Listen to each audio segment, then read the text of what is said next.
Here we go, guys. Hello, hello, hello. Okay, I have the chat right here. So hopefully everybody can see me in focus. Because even live stream I do manual focus, so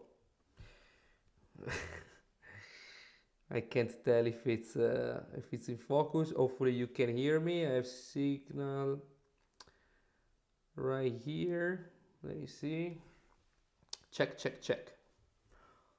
There we go. We are live, guys. Thanks for joining me. We're gonna give it, as always, 5 minutes before start, but it's mainly like a conversation based on my post that I did 5 days ago. As you can read in the title, we're gonna talk a little bit about where filmmaking is headed, how business is going, and how to survive in these crazy times. Okay, I'm from Canada. Hello, hello. I'm from Portland, Maine, or Portland, Oregon? Now that's the question. But hello, and sorry guys, I got a little cold here in Lisbon on Sunday, so sorry for my voice, and maybe probably gonna cough a couple of times, and I have my water with me. I don't know, what are these? Something for the throat. But yeah, crazy weather in Lisbon. There was a cold wind, but it's hot. It was cold, now it's hot. That time of the year where you get a little bit of cold. But I really wanted to do this live, so I was like, sure, let's do it. I don't know how many people are gonna join us because, of course, time difference. 2 p.m. Eastern. Probably some people are out having lunch or anyway. But here is 7, and I also wanna try to keep it probably under an hour, just because otherwise it's gonna get too long. It usually gets very long, but because I usually have a lot of comments to answer, and by the time I answer already, so now I'm gonna try this today to do a little bit a better job here with the comments. But yeah, I'm gonna keep my voice a little bit low, gonna go a little slow. So sorry guys again for my voice. Which one is better, you think? Portland, definitely Portland, Maine. I mean, Portland, Oregon is beautiful, but I think I like Portland, Maine a little bit better. But Portland, Oregon is a beautiful city as well. But I'm in love with Maine, so. From UK, hello, greeting from India, wow. Pakistan, Manchester, Portland, Canada, all over the world. Pretty cool. Amazing. Yeah, guys, feel free to drop as always if you have any question. I will try this time to keep it more focused on filmmaking, where it's heading. So as you can see, the post that I did 6 days ago had 349 likes and 113 comments. So a lot of people share kind of my vision. If for the people that didn't know about the post, I basically did a post on the community tab on YouTube, where I basically gave you guys some thoughts about the filmmaking industry, where it's going, and what I think is happening. This going back to vertical videos, this going forward to vertical videos, using iPhone, using cameras, and companies not needing that high quality anymore, because like a regular mirrorless camera now can do the job. And also a bunch I told you. And also about a bunch of people entering the market with a camera that can pretty much do anything by itself. So no more skills potentially needed. You don't need to know how to focus. You don't need to know how to operate a camera because you have image stabilization. So there's a bunch of people, jumping into this industry, with these basically automatic cameras that can do pretty much everything.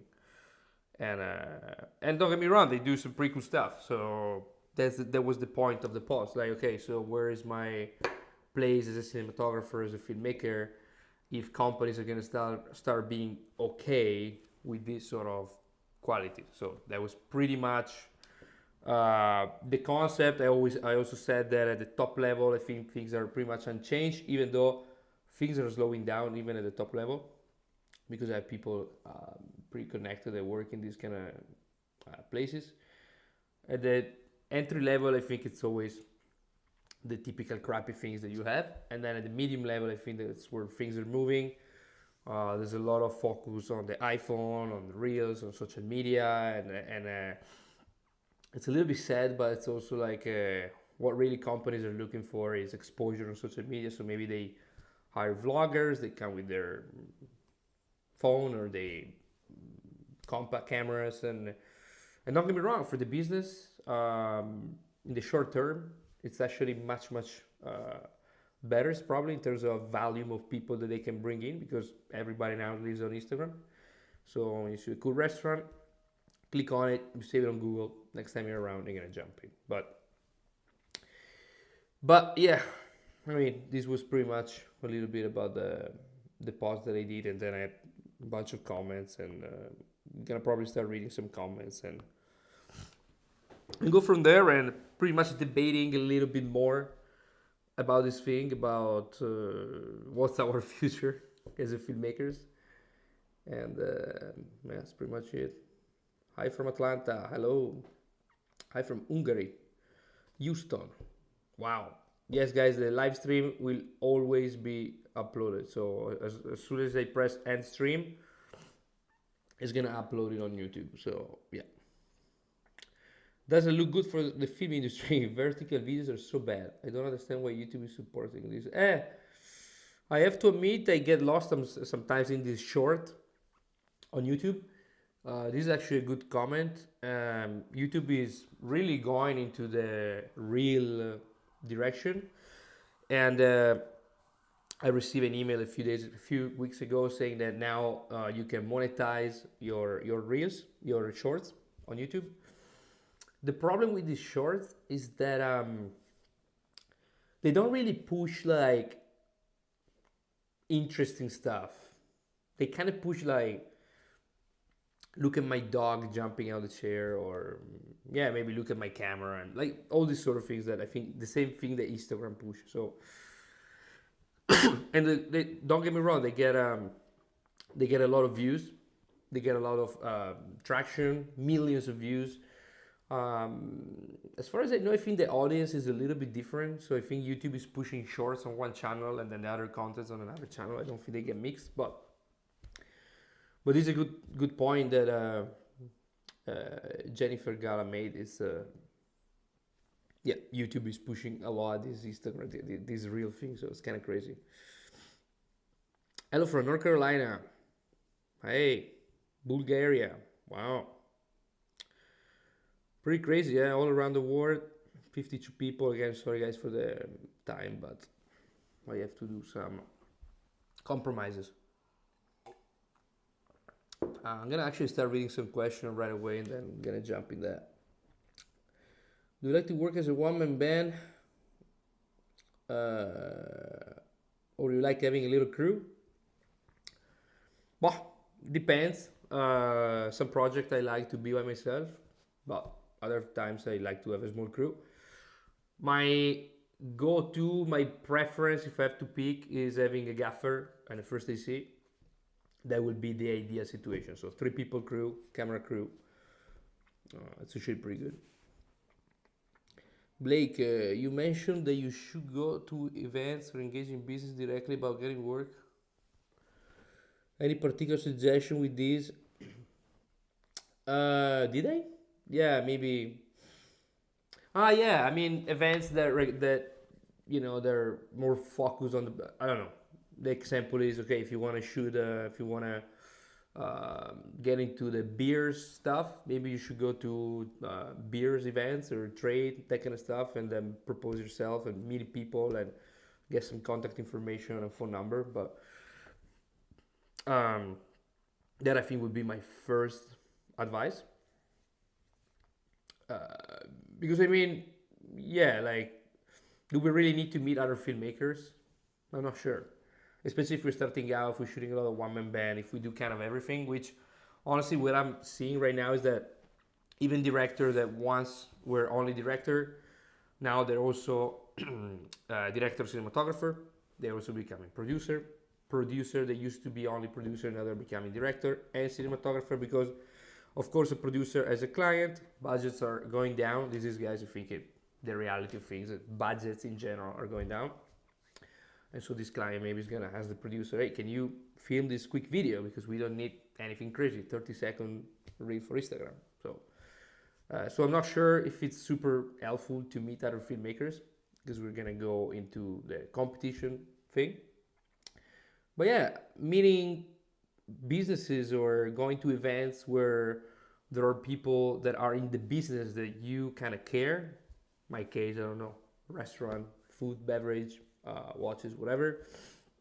I try to go there and engage with them. Don't sell yourself as, hey, Matteo, I'm a filmmaker, hire me. Like, that's something that I actually did quite a bit at the beginning, but now I'm actually going, it sounds like a little bit weird, but if you're going to the opposite direction where, oh, I don't give a crap about telling you what I'm doing, I want you to ask me what I'm doing. I'm gonna tell you I'm a filmmaker, nothing else. You know, people are usually interested and curious when you say filmmaker, so, but you know, you just leave it there. And you try to have them to contact you regarding a film or a video, and not you pushing or being too pushy. So I think, sorry, this is a pretty good advice, you know, because again, we're always, especially at the beginning, very pushing to want some work, but sometimes you should just step back and let the others do the job. Sound low. Is it? It's only one comment though. Is the audio good, guys? Because I'm checking the levels here and it's pretty in the yellow, so I don't want to push it to the red. But let me know if it's too low. Sounds okay. Okay, perfect. Yeah. Occasionally some people hear it a bit low. Okay. I'm a bit busy now, but I really like to hear about this topic. Yeah. Kubrick was obsessed with 30-second commercial. No, but 30 seconds, I mean, it's not Kubrick, because 30-second commercial, a TV commercial was always 30 seconds. So the problem is not the 30-second duration or anything like that. But the problem, I think, is the content inside those 30 seconds, not the length itself. So that is not a big issue, but the content of that 30 seconds, I think that is where the problem is. Setup for this live, Pocket 6K, Rode Lav, Sigma 18-35, IKEA lamp, a little bit diffused with their own thing, and a nice practical light right there in the back, and it's pretty good. Looks pretty sharp, yeah? Okay, sounds great. Speak loud. Yeah, guys, sorry. I'm gonna tell again because there's more people now. I have a little cold, so I'm kind of getting out of it. Crazy jump in temperatures here in Lisbon, a lot of wind, a lot of days that are cold, some days are hot, and I got it. And I'm slowly getting out, so if you hear me a little bit coughy, but I really wanted to do this live, so. Yeah, I have my water here. I have some candies that are gonna help me going through this, but let's see. How do you approach shooting reels for customers? You shoot to result. But to be honest, guys, I never got hired to shoot reels yet. So everything I do are videos, and I do it like any other video. And then I'm the one that proposed, oh, I'm gonna cut this reel for you. I can do it in vertical, and maybe for Instagram it's cool. So I think reels are cool if they're used to push maybe a longer form content, maybe on YouTube.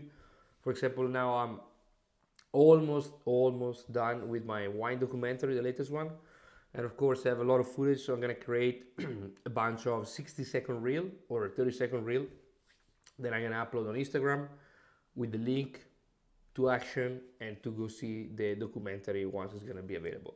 So that is the goal, and I think that is what a reel or a short form should do.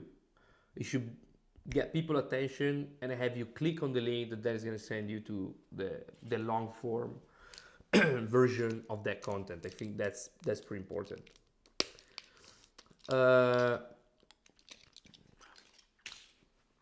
Did you hear about the B-Raw toolbox that lets you work with the B-Raw in Final Cut? No, because I don't use Final Cut, so I'm a complete stranger to that. Every time, if you were a brand new filmmaker today, what would be your game plan? I would probably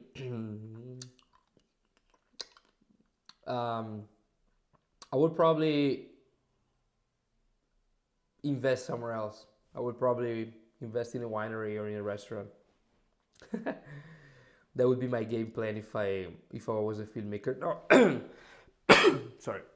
The problem, guys, is that this world now, filmmaking world, is so saturated, and I get it that there's need for videos and videos and videos and videos, but I almost feel like that the filmmakers are almost passing the demand. So there's way more offer than demand, in my opinion. So I don't see it like, it's pretty hard if you're starting now. So what should I do? What I would do? I don't know. Maybe I would just go.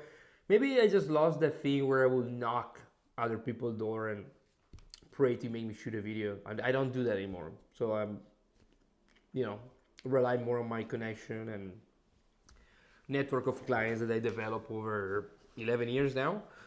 So that is something that I think is very important. So maybe, actually knock on the door and try to do as much thing as you can, personal projects, pack ads, shorts. But other than that, getting a proper budget when you're starting out, it's pretty hard. Do you think new filmmakers should focus on how to create reels instead of traditional horizontal? No, guys, because I think reels, they will never replace an actual video. Like when you open that video, that documentary, that thing on YouTube, and you watch it in 4K, whatever, it has nothing to do with reels. I think, again, reels should be that tool that get the attention of the people, and they made us want to go to see the longer form video. I think that's pretty important. My throw is, if I don't talk, it's good, but as soon as I start talking, it's crazy. So no, I think new filmmakers should focus on both. Be smart, use the short form reel to push out other contents. Even because, guys, honestly, there are some things like when you have two characters in the frame, like the wine stuff that I did, like vertical doesn't work. Even if I was shooting vertical, what do? You have the two subjects inside the frame. So I think vertical works okay for product shot, the glass pouring into the wine, some architecture, some landscape, some skyscraper. Of course not an horizontal landscape, but it will never replace the horizontal field of view, because the horizontal field of view in a film, at the end of the day, we have two people interacting to each other. And if we shoot vertical, there's no way to have both in frame. So I think no, it would never replace it, but I think, again, it's a cool tool to put out there and to bring people to watch longer horizontal content. Killing. The industry as a whole is changing quickly due to the increased consumption of short form content. I would argue there is potential to make more money now as an independent filmmaker compared to 2019. Maybe yes, maybe no. The problem, and is the topic that I was talking about, it's even for me, after, what is it? Sorry. 10 years, 11 years, it's getting incredibly hard to get budget approved. So I told you guys I was about to book a couple of jobs. One was booked for Spain, they canceled it. Contract was signed, still gonna get a deposit, but they canceled because they found an internal video that they shot years ago and they think it's gonna work and they're gonna save money. And then I do calls and meeting with clients, and the first thing they say, hey, I don't want to spend much. Or they ask me about these and these, or we should do this and that, and this new product, blah blah. But then at the end, but be careful. Budget is very low.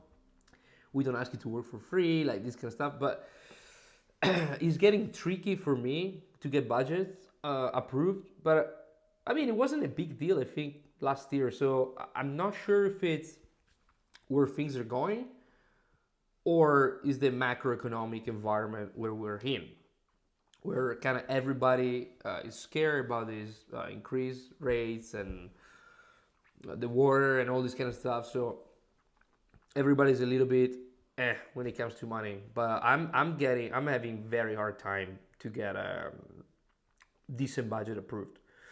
And European clients, I don't have many, but I'm talking about even American clients, is getting pretty hard. And I have to be honest, it's a pretty damn slow time. It's been a while since I'm on a shoot. Thankfully, I met these guys in Lisbon with a production company.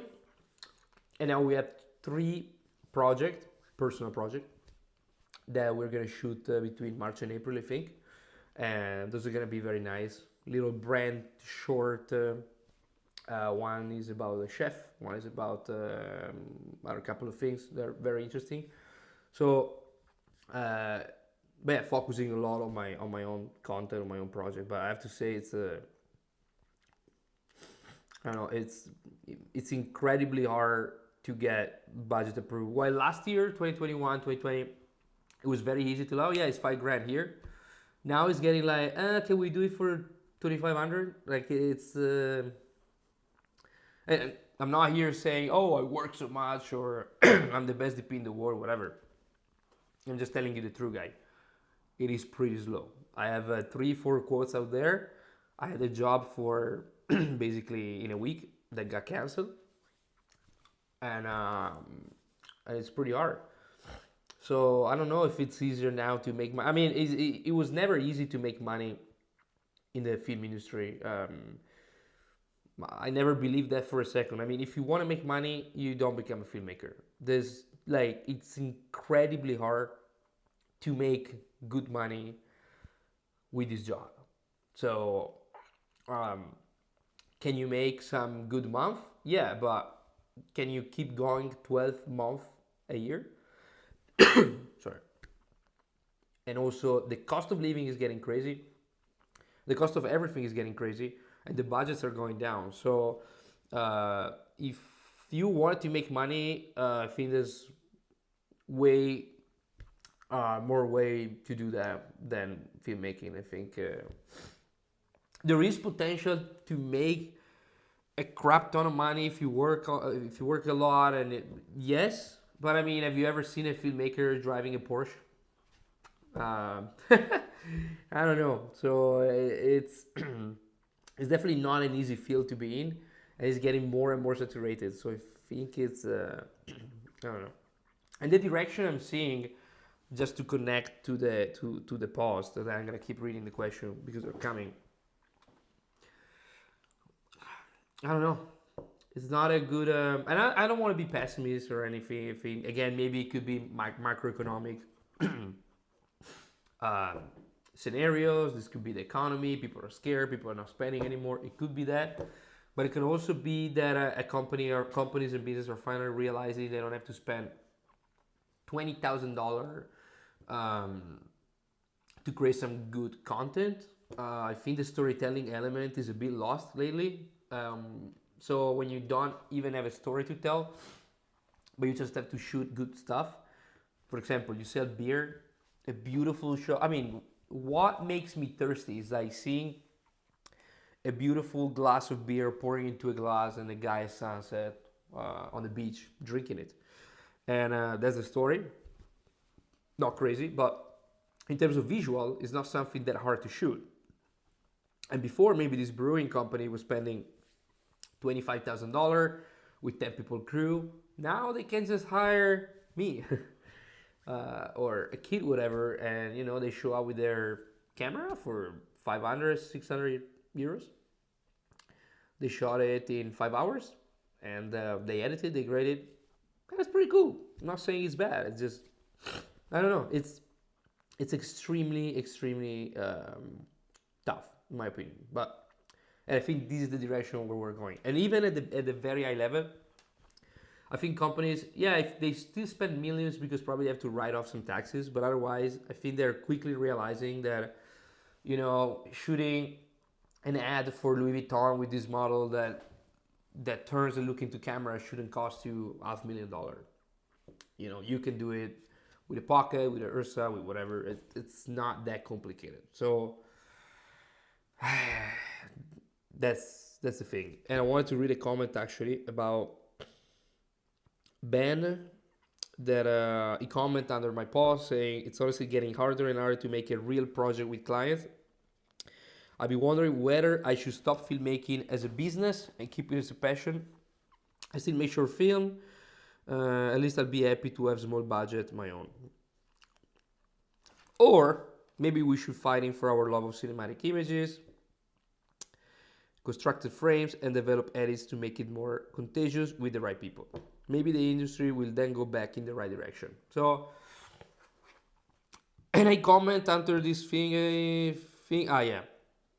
What I say to this guy is he's not the first person that I'm hearing very down in terms of mood lately, saying why am I even doing this? Because to be honest, when it's slow and when you start sending out quotes and the answer that you get back is always, oh, it's too much. Oh, it costs too much. Oh, this is too much. Oh, can we do it for less?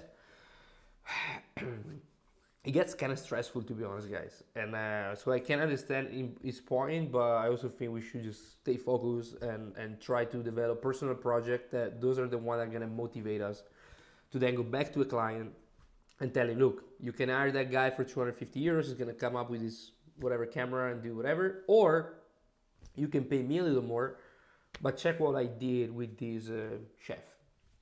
And the story is amazing. It's incredible. So I think there's still space for a good story to be told. But I have to admit that it's hard to, in the practical way case, if I go to a restaurant owner and he's like, I mean, yeah, okay, I understand the brand, I understand doing a cool story about the restaurant, cool, but where are the sales? Because I think that the brand thing is getting smaller and smaller, maybe because even a website, like so many restaurants, they don't even have a website anymore. And I'm talking about restaurant because it's just the business that I come up with. Because I have Instagram. Because people, the customer, are on Instagram. All these people selling wine online, selling meat online, selling stuff online, it's getting crazy. They find their clients on Instagram. You go on Instagram. Even when a first aid serum or a DP that I have to send to do some work, send me his contact. I check Instagram the first thing. I don't even have to go on the website. So maybe because there's not this necessity of having a website and a beautiful video because everything is now on social media, that is maybe also what is pushing down the quality about, I don't care about storytelling. I just need you come in my restaurant. The guy that works here takes out his iPhone 14 Pro. He shoots cinematic mode in 4K. I do a little plate. I edit it because I can edit now with QuickTime, whatever, on the phone or DaVinci. And it's out on Instagram. It looks great. People don't care if we shot on an Ursa Ari or whatever. They love it because they see a recipe and this guy doing what he's able to do. Yeah, some DM, I want to come in there. So in terms of sale, a real customer, it's hard to debate the fact that social media and all these reels, all these short forms thing are actually bringing way more people in. And of course, it's like, yeah, but why I have to spend $5,000 to hire you when I can do it myself?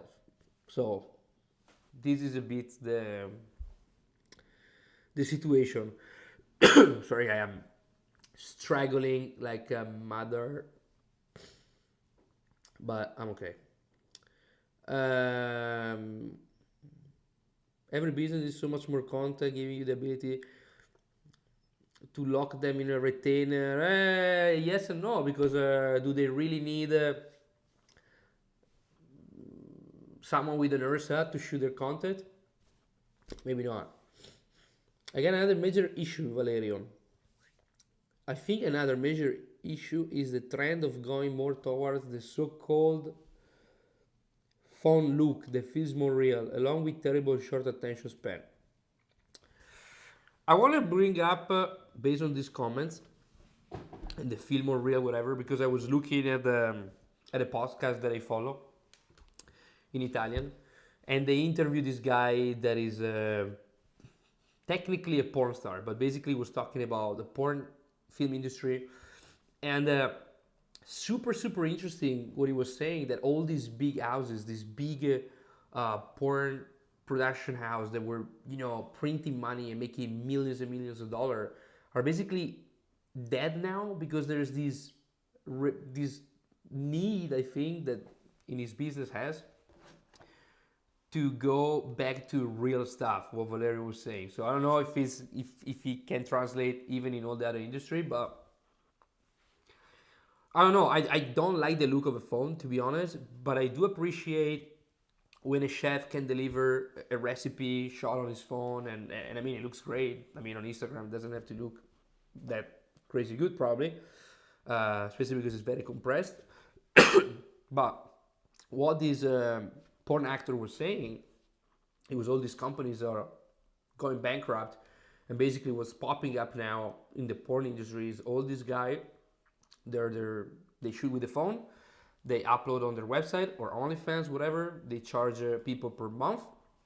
Of course, it's not that if you do porn movies and you upload them, you automatically become a millionaire, because of course they use social media to bring people to the platform.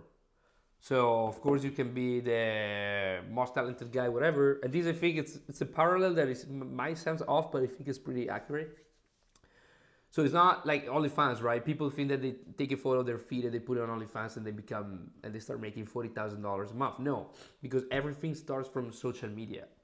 So when you have 700,000 followers on social media, you open your OnlyFans account, and even if you can send 500, 1,000 people there for $10 a month, that's where the money is. So it's funny that even him, connected to the Fizmo Real, he was mentioning this thing that all these big production houses are pretty much dying. Sorry guys for the cough, but it's incredibly hard to do this, but I'm doing my best. Yes, terrible short attention span. In fact, if you remember, back in the days, like there was like this super how you call it, long corporate videos, like 15 minutes. I remember because I recently saw a website where this guy has some very old corporate videos, and they were like 15 minutes corporate video. Now who's gonna watch that? Now you need a 2 minutes corporate video. Like, that's the attention span. It's pretty crazy. What do you think will be the next big social media trend for video? Where do we go from reels and shorts? I don't have the crystal ball, and I'm a bit turned down, to be honest, by all these social media things. It's I don't know. I don't know. I seriously don't know. I think like someone mentioned in my post, we're gonna probably eventually go back to the good stuff because this is something that people are experiencing now, and they might get tired, or brands are gonna start realizing that people are gonna do like tung, tung, tung, tung, tung. Like it's also extremely hard because you're competing with so many ads and other companies and other profile posting stuff. So maybe we're gonna go back to the good stuff. So I agree with that. I think the best bet is to try to work as a freelance filmmaker with social media agency. Maybe, or maybe the social media agency, especially in the US now, are hiring people full time, so they only pay them $35,000-$40,000 a year, and they have them for 10 hours a day. Or maybe they shoot with the phone because the client doesn't care. The problem is always like about the budget, because like when you tell people now, oh yeah, this video is gonna cost you five grand, which when you think about the cost of living and the cost of the gear and the cost of post-production and time, 5 grand for a video in general, I mean, I know there's a lot of variables, but 5 grand for a video is not that much. When you think about what can you do now with $5,000, when, you know, I was checking out the hotels in Paris for a stupid, rainy, cold, not even weekend, during the week, in March, just maybe I go to Paris, and I get $200 a night. Like in America, there's motel going for $300 a night in Miami Beach. So the amount of thing that you can actually do with $5,000, I don't know. But people, when you tell them, oh yeah, this video is gonna be 5 grand, they're like, oh, wow, that's expensive. Then tell me how much you want to pay, and then we go from there. Robert, hey Matteo, what do you think about the Fuji X-T4? Short food production? I think it's good. I can't remember if I had it. I might have it. Yeah, it's pretty good.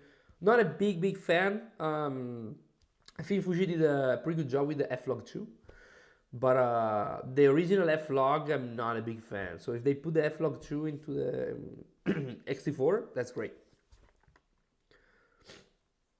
Blake, I've been investing in training and developing my YouTube quality and subscription. Good advice.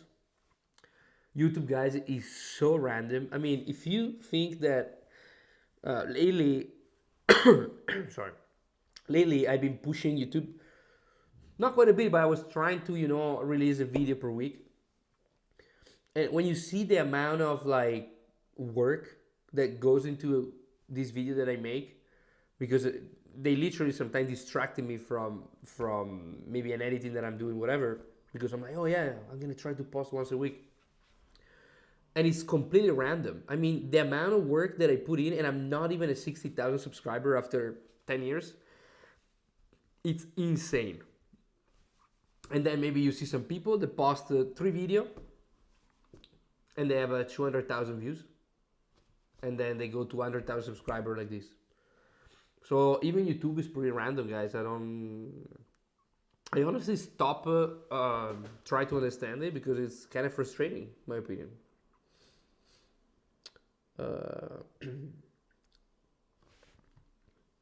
Wait, I'm losing so many questions. Ooh, man, hold on. So many questions. Okay, here.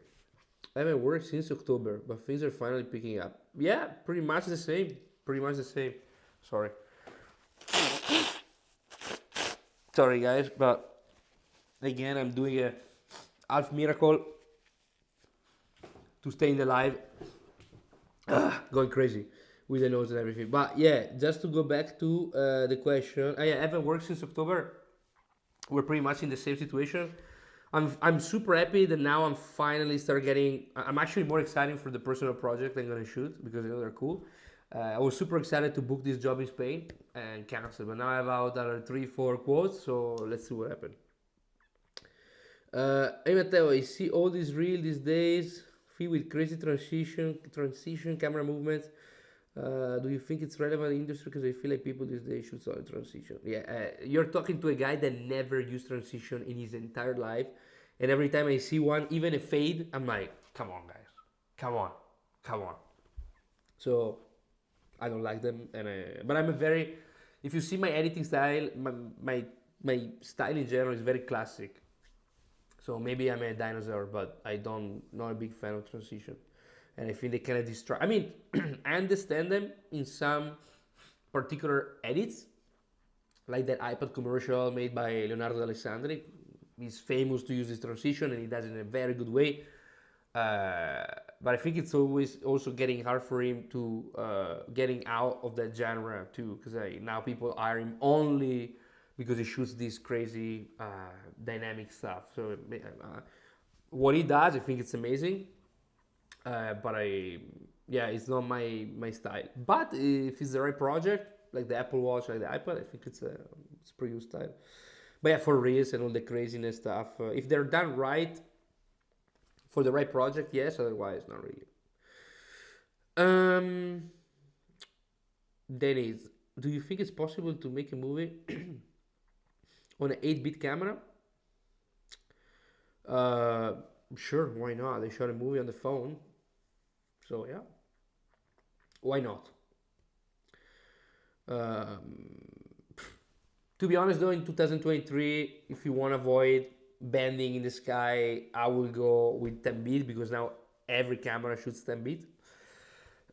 So I will try to get 10 bit, 8 bit, but even 8 bit you can do some good stuff.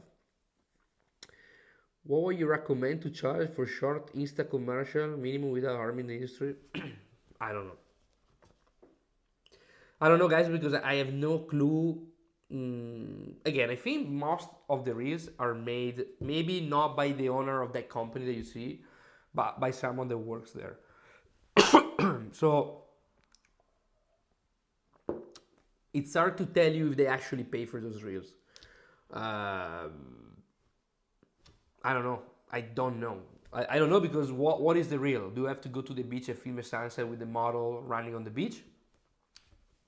Or I can do it at my home with an aperture and glass of wine and a bottle and call it a day. It's hard. I don't think you can have a price for a reel. You need to have a price for a certain reel, for a certain situation, for a certain project. Because if you have, I don't know, 500 euros budget for reels and someone comes and say, oh yeah, I need that you go out there and you film a time lapse for 12 hours. I mean, you can't go out there and tell, hey, I charge $1,000 for a reel, because a reel can be everything. So extremely hard to tell. Tiki, your strategy on how to find price and structure retainer scenario, please. I try to do a good job.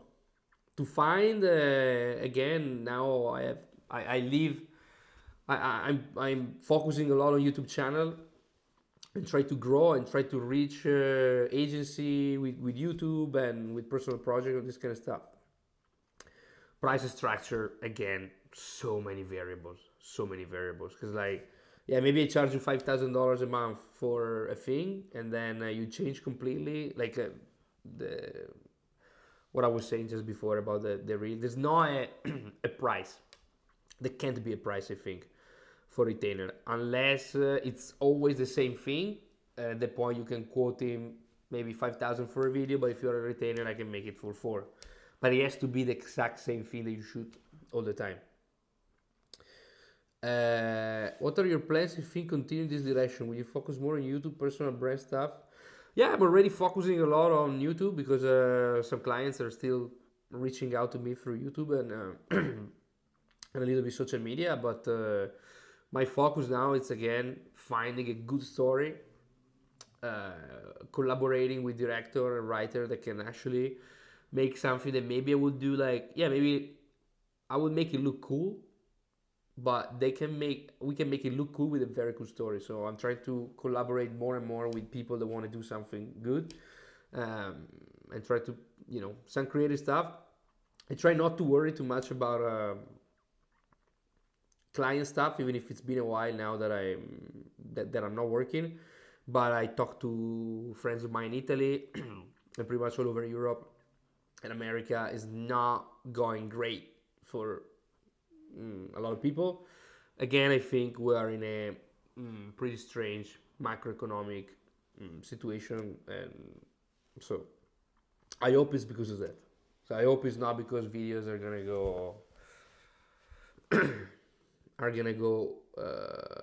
die. I don't think so.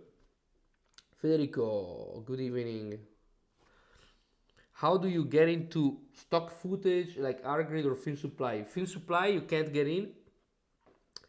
R-grade I think you can submit your work, but film supply I think you can't get in. They have to reach out, or maybe they have a form where you can submit your work, but I heard that it's almost impossible to get in. Even on YouTube, I see channel with half million and million subscribers as of mid January, their content and views are so down. Ah, okay. It seems YouTube is not pushing content like before. Okay, so it's not just me.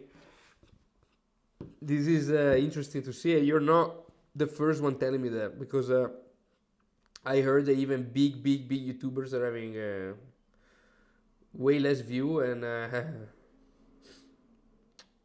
yeah, because before when I was pushing out Sony versus Blackmagic, I would have like 100,000 views, and now I think that video at 10,000 views, nothing else. So yeah, I guess that's what's happening. YouTube is not pushing out content anymore. Probably true. I also have to admit that my channel is very related to filmmaking, but also about Blackmagic cameras. And being 2 years without a camera from Blackmagic, of course, people are not Googling Blackmagic anymore. When the Pocket 4K, 6K Pro came out, my channel was doing like crazy amount of subscriber. But now it's been 2 years without a camera. People don't Google Blackmagic as much. A lot of people are switching for some reason from Blackmagic to Sony, because the people that I'm hearing switching from Blackmagic to Sony, they're telling me that their clients are basically shooting crap for their clients, and they don't need a Pocket anymore. So they basically sold the Pocket, bought an FX30, easy, portable, the battery lasts forever, and basically the main reason is that the job doesn't require the cinema quality. So I don't know, even Blackmagic, hopefully they're gonna release something soon, but that's what I'm seeing with my channel for sure, is going down. Like, I mean, it's not growing as fast as I thought it would. I mean, but on the other hand, you see channel going from 0 to 100,000 subscribers in a month. So maybe YouTube is pushing what it wants. Where was I? Here. Well, that's what Blackmagic did to industry, don't you think? In a way, DK Media, in regarding to what?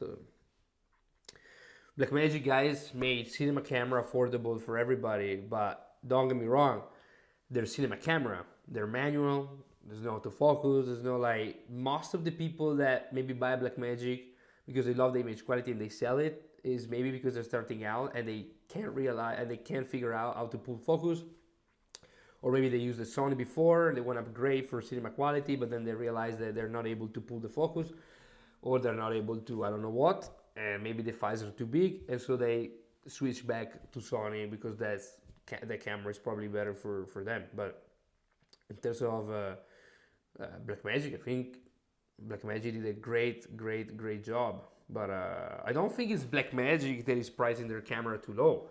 I think it's all the other camera companies, charging an insane amount of money for cameras that are not worth it. So good for Blackmagic. Maybe you need to build your sales skills. Yeah, I don't know. I have some pretty good sales skills, but I don't believe in, like, going out and try to sell yourself. I mean, at this point in my life, I don't want to do that. I think I have enough work out there, and enough channel and enough connection that I think I can get some job. Hopefully not gonna have to going out there and start looking for work anymore. I mean, the past few years, the work was coming in by itself. So hopefully it's gonna keep going. Storytelling has become increasingly important in recent years, particularly in the realm of social media.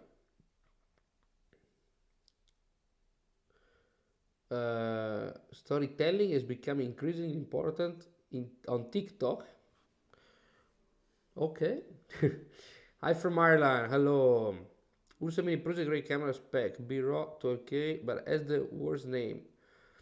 Ursa Cine Pro. Clients think of a handle. Guys, stop telling me that your client care about what camera you're using. Like really, your client, when you say Ursa Mini, thinks it's a small camera. I mean, I don't know.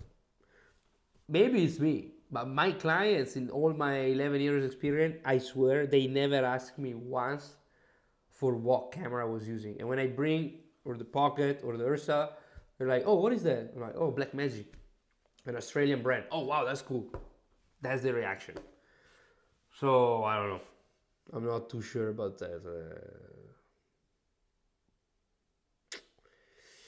I'm not too sure about that. Oh man, so many comments. Yes, where it's all going. Cinematography looking to get into Blender more and motion capture. Yeah, even what's happening with the AI is. I mean, I don't know anything about it, but I just hearing people talking about it. That are replacing photographers, they're replacing filmmakers. Maybe we're gonna be all out of work soon. I'm from Myanmar, always watching your video. More inspiration for your video. Thank you. You're getting to no, I'm not getting into it. Barcelona. Your mic was muted.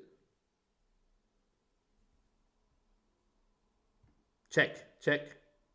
No. Sound works, yeah? Sorry, there's just so many comments that it's... Okay, no. Sound works. What do you think about pursuing YouTube and building a following? Any tips to grab people's attention? How to work the algorithm? I don't know the algorithm. It keeps changing.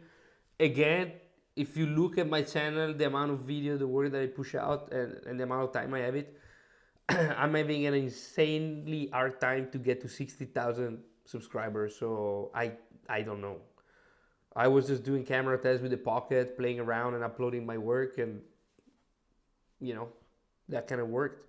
And again, I can't wait to do even more work and bring in more behind the scene and bring in more content. So that's the only thing I think it matters to me. I don't care about having 1 million subscribers because you will have to sell your soul in order to do that. I don't care. I'd rather have a small channel with a niche audience, but that care about the craft and cinematography, and that's it. Guys, I'm having an insanely hard time speaking, but YouTube has stopped pushing quality content. Considering the art department setup and the team that work on it, $5,000 is nothing. Yeah, but $5,000, guys, of course I'm not gonna have the art department. If you want the art department and a team of people, I'm gonna start at 10,000 up. 5,000, yeah, I can make a cool video with an AC and a gaffer and a couple of lights and edit it and color grading. That's it. Sì, Simone, vado su TikTok a ballare nudo. Anche tu, sono tutti con raffreddore. Everybody has a cold. It's the season. And I'm eating kiwi and oranges all day, but seriously, in Lisbon, there's always wind. Transition should be illegal. Any opinion? Those YouTube editing agency hiring at-home editors?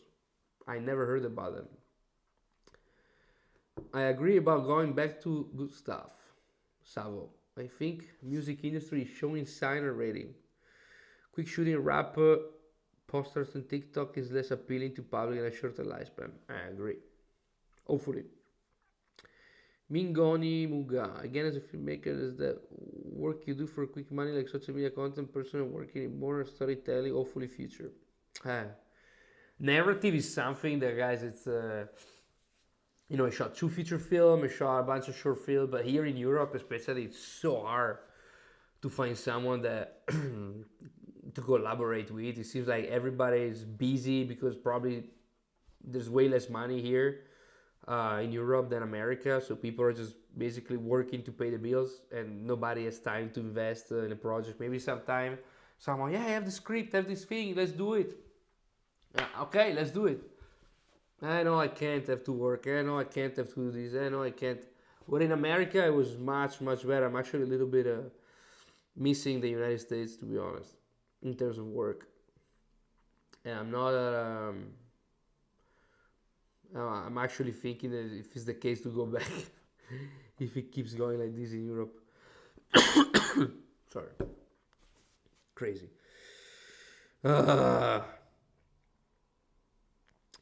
Why do the French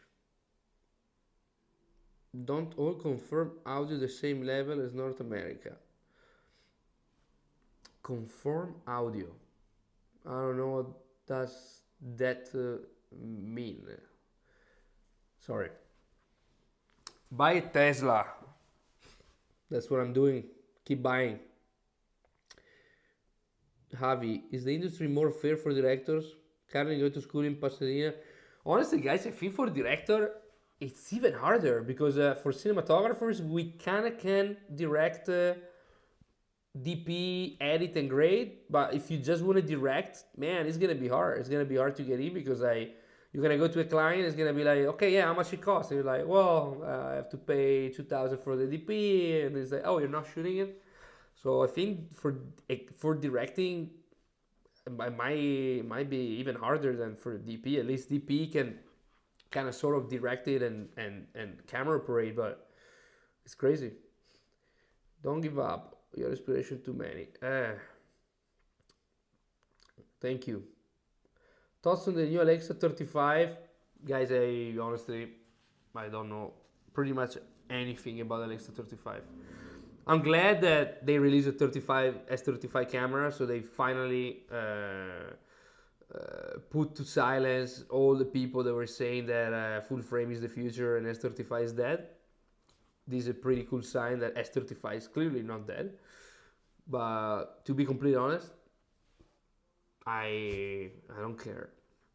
I don't care because I don't care. Since I have the Ursa Mini 12K, I'm okay with that. I mean, yeah, it's a cool camera, but especially in Europe, who's gonna use it? You have to shoot like a $50,000 budget project in order to be able to shoot on Alexa. So I don't think it's something that really. I heard the news. It came from here and it came out from there because I'm stuck in Europe now. So that's for big budget stuff. In America, they shoot the reels on the Alexa full frame. In Europe, they don't even shoot a TV show on Alexa almost. Pull your hand out, pull the focus, folks. Yeah. They don't care. Clients are scared of the size of your camera. Mwah. I have some doubts about that too because they never told me anything about shooting on the pocket. Patrick, you keep saying it's low, but everybody's saying it's okay. I think maybe your there is the volume thing on YouTube. Maybe that's low because I don't know. Maybe it's low, but nobody is complaining. Is there a different market than wine watcher you would like to work in? I'm pretty open, guys, to everything, so I don't have really any. That's what I would like to do, but I mean, if they call me for a software company for anything, I'll do it. What kind of content, Jared? What kind of content? What kind of filmmaker content do you think YouTube is lacking? I'm working at see many features under my belt. I basically stopped watching filmmaking YouTube. I love to add some values to the niche. I have to be completely honest. The amount of channel about filmmaking that I watch on YouTube is 0. I don't watch filmmaking YouTube channels. But the reason is simple because I already do YouTube. I already work as a filmmaker. When I'm on YouTube, I just want to watch something else. So I don't watch anything related to filmmaking. But again, maybe because I make videos on YouTube and it's, you know, it's already, and maybe because I mean, I'm not saying I'm Roger Deakins or anything, but yeah, I watched a couple of YouTube channels, but uh, they don't tell me anything. I mean, there's nothing that I don't know.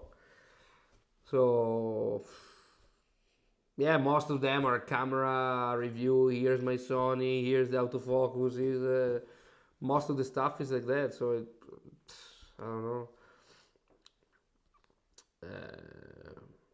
I don't know. Even all this and this Sony thing, guys, is crazy because Sony is such a crazy company that they literally send out cameras to people. And of course, all these YouTubers, why they never say that Sony is bad? Because otherwise, Sony will never send them another Sony camera. So they can't make video, so they can't make money. So now on YouTube, you see all this Sony thing because Sony is sending out camera. Oh, I want a new Sony, I want the new camera, I want this, I want that. And, which I mean, if it was an Arri Alexa, I can understand it. But everybody I want an FX30. I'm gonna sell my soul, and I'm gonna say that FX30 is amazing just because, of course, they can't say otherwise because it's because otherwise Sony is not gonna send them another camera. Almost in the same way that Apple doesn't send iPhone if you start talking bad about an iPhone, you know. So it's like it's hard. It's hard. I don't know. All the YouTube feed that pops up about filmmaking, it's all about this thing and cameras, and I don't care about cameras. I'm not buying a piece of gear since probably 2 years. So I don't know. Off topic, what kind of watch are you wearing? Grand Seiko Japanese watch. This is the GMT version. It's a beautiful watch. Not a lot of people know about it, but yeah, Grand Seiko is same company as Seiko, but they do a little bit more high-end stuff. So it's pretty good. Would love to work with them. Okay, I think your channel is very related to Blackmagic cameras. Yes, I should do more auto. Yeah, but I think also there's a sort of an algorithm where they kind of punish me because I criticize autofocus or image stabilization. There's gotta be, because like, why all the channel with a lot of followers and view, they all shoot Sony, and I'm the only idiot that shoot Blackmagic and is stuck at 58,000 subscribers.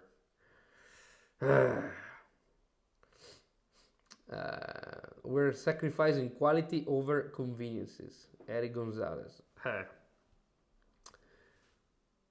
But I mean, maybe it's not even wrong, you know. Maybe that's what we need. Everyone is starting influencer to direct now. Yeah. Oh my gosh, I remember. Okay, not gonna do any names. I'm gonna jump on it.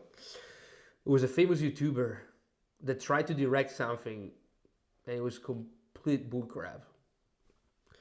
Could I ask you for advice? I own a Blackmagic Pocket for more than 2 years, and I love it, but I don't often get to film stages videos. Clients were asking for events. Yeah, if you're shooting mainly events, you should definitely get a Sony, just to, you know. So Sony for sure. Sorry for long post. I also believe that this inflation time is balancing things for everyone. I mean, first of all, the social media ecosystem has hardly a good ROI aside from brand exposure, and big companies are understanding that. With small medium companies, well, I'm from Italy, and you definitely know the mentality here, and getting the big budget has always been hard. I hope as any creative job that lately is facing changes, we are flatter out due to the oversaturation of the market. After a while, good quality always come back. Yeah, but I think, guys, I think so. The problem, the big problem here, the main problem, is that it's extremely hard to create. It's easy to shoot good footage. It's extremely hard to shoot good footage in a way that is not just good footage, but it's also a cool story and can be spread out. So this project that I'm gonna shoot the next future, hopefully they're gonna give me a little bit that thing, and I'm gonna bring them on the channel with behind the scene. So hopefully gonna give you guys a little bit more inspiration. And but just so you know, I'm gonna keep fighting for good story, good quality, cinematography, all this kind of stuff. I don't believe it's that. I believe this is a trend. It's penalizing us, yes, a little bit, but I think, as Valeria was saying, I think we're gonna go back to good stuff, because at the end of the day, trends come back. It's probably YouTube. I'm listening to the reference monitor. Yeah, it's YouTube. 14 M1 Pro, M2 Pro. I think they're pretty much the same. So I think the big difference is on the Max. I have the Max. I think you should maybe get an M1 Max. What is your day rate as a DP? 1500 and 2000 with the gear in America. In Europe it's 100 euros a day. No, just kidding. In Europe I tried to charge 1000, but it's so hard. I started in the 90s when budget for things like training videos were $50,000. See, within a decade they were half that and still dropping. Sound like the trend has continued. Oh yeah. Even tech channels on YouTube are not getting views anymore. Like I was watching the release of the new MacBook Pro and Samsung S23. The viewership is very low. Jennifer, I have an idea. And this is, maybe it's me, but maybe all this macroeconomic thing is so bad. Maybe we're so concerned about what the hell is going on. And maybe we have this constant reminder of recession and stock dropping and the aliens and the balloons. And at least what I'm noticing is that before I was checking way more gear. I was checking way more computer news, the new iPhone, guys, Apple missed for the first time in 7 years Wall Street expectation. I think they did a minus 5%. They're not selling the Apple iPhone Plus. So I think, I don't want to say people are running out of money, but I'm saying people are being extra careful at a point where they don't even care if someone releases something new. It's just, this is me at least, even like 3 months ago I was looking at watches every day, and now I'm not even looking at watch YouTube channel anymore. Why? Because I don't care, because I'm not going to spend any money on any watches anytime soon. Actually, I might think even selling watches, because it's getting a little bit uncomfortable. Like, it's like you don't know if it's this low because of some reason. You don't know if we're actually going into recession, because on one side we have this inflation which is sky high, on the other side we have unemployment all-time low. Everybody's working. You go out in Lisbon now, you can't even find a seat in a restaurant. So for me it's very confusing. I don't know what the hell is going on. I don't know if we are about to get into a recession, and so we should save money. And I think that's what's going on in a lot of people head. I mean, a MacBook Pro, guys, is like 4,000 euros, $4,000, and a Samsung is probably going to be $1,500. The new iPhones are $1,700. Last year was the first time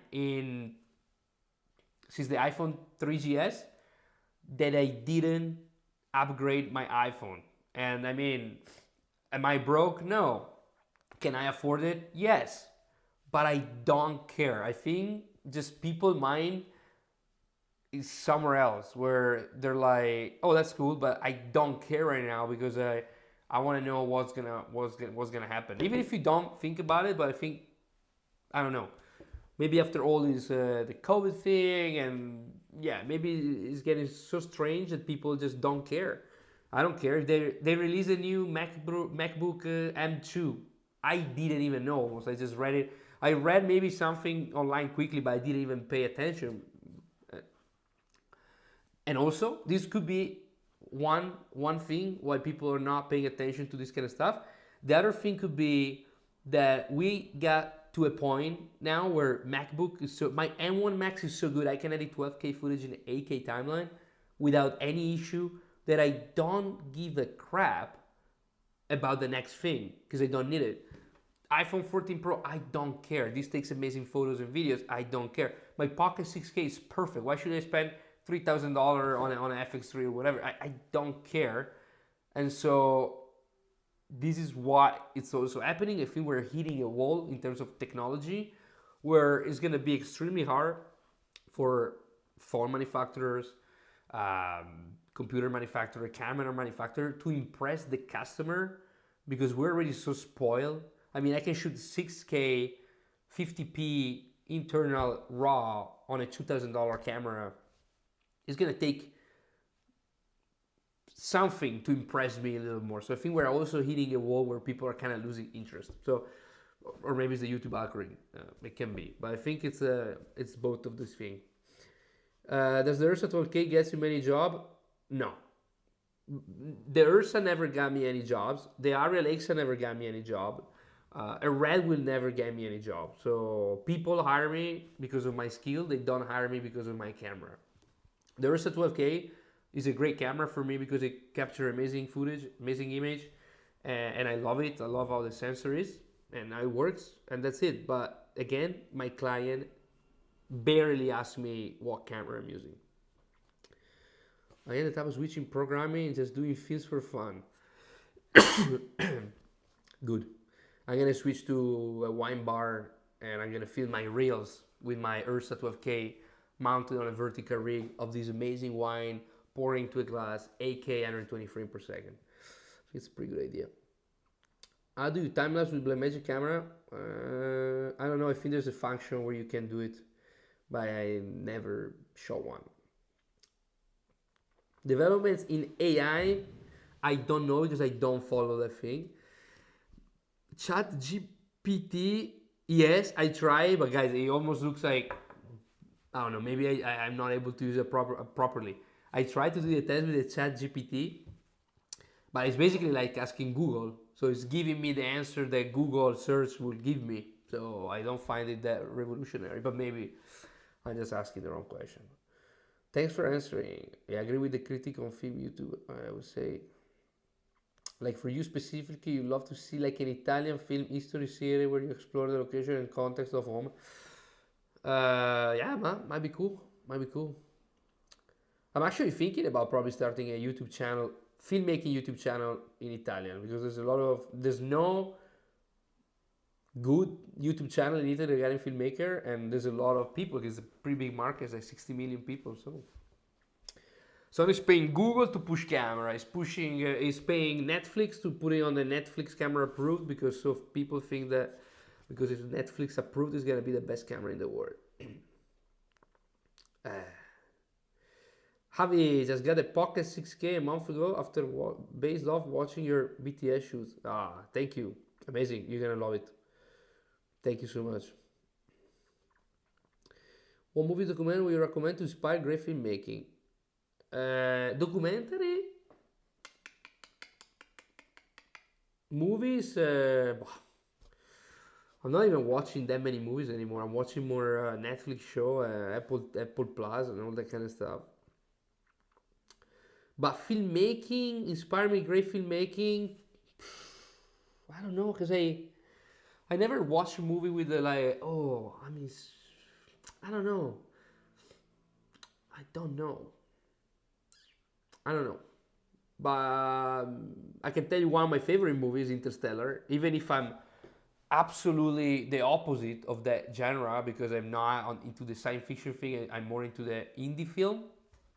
But one of my favorite movies is Interstellar. So iPhone is the Mac phone. 8:13 guys. So I think it's almost let's see, I'm gonna answer a couple more questions and then I'm gonna wrap it up because I'm over. Sorry again for the cough, guys, but again I already did a miracle doing this live, but I really wanted to do it. So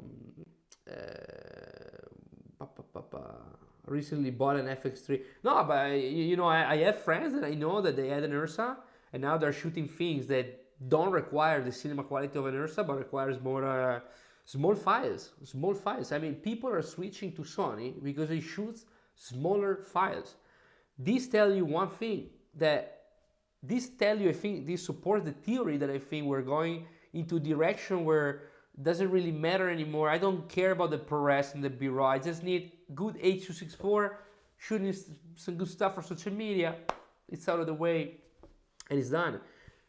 And what can you tell about that to people? Yeah, I mean, of course, if you shoot on an Ursa 12K or the Pocket, the files are going to be massive, and maybe their job doesn't require massive files. So if I was honestly filming for a client that requires only reels or interview with a white background or events, I would get a Sony as well, because there's no point in having 6K B-raw gigantic files for that kind of stuff. So that's the problem. Right now, on the spree of writing a feature film and finding a community of people who will still care and value filmmaking.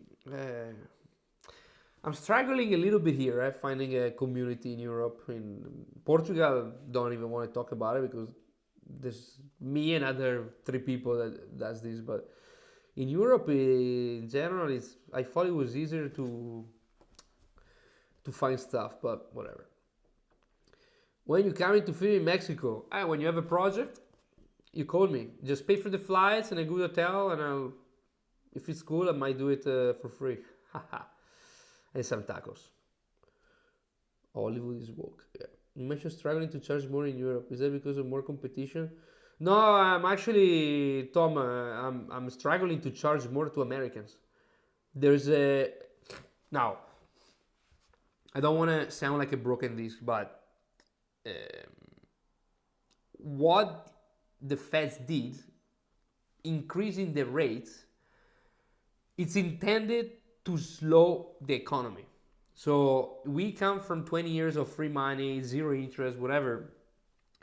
So now that the rates are so high, and due to the fact that many businesses in the US, even marketing agency, production company, they rely on borrowing money and loans, being the interest rate so high, they're basically tightening on their budget. And it's something that is completely normal.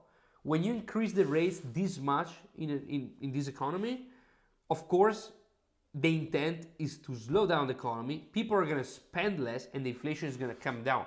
So the fact that me and other bunch of people, it's a very slow period, it's actually a good thing. Because if we were getting busy and busy and busy with the feds cracking up the interest rate to 5, 6, 7%, that would mean a pretty inevitable collapse of the economy at some point.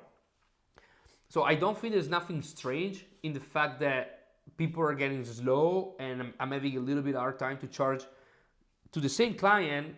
I'm having a hard time to charging the same budget of 1 year ago, because maybe they have more expenses, rates are higher, and blah blah blah, and all this kind of stuff. So I don't think there's anything strange in all of this. I think this is the goal of the feds all along, to calm down this crazy inflation. So that's why I'm a little bit chilled in that regard, meaning, I also come from years of work, shoot. And honestly, I want to shoot every month. I want to shoot, and I'm getting very stressed out by the fact that I'm not shooting anything. But I also have to accept the fact that they're slowing down the economy with good intention, hopefully, and we're gonna land in a place where then we're gonna start going again. But a little bit slow down, I think it's normal, and I think it could be a good time to invest in personal projects. So I think that's my goal now that it's a bit slow. Personal connection you have to to like Federico Fellini. Fellini, I like it, yes. I mean, who doesn't?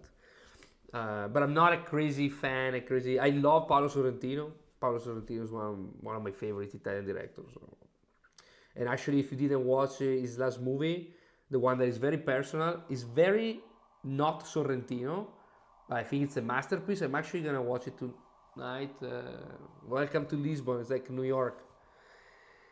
Okay. What is one tip you will give to a new owner of a 6K when it comes to traveling with it? Get a cage, a bunch of LP6 batteries, good lens, and you're good to go. Nothing else. I use it like that all the time.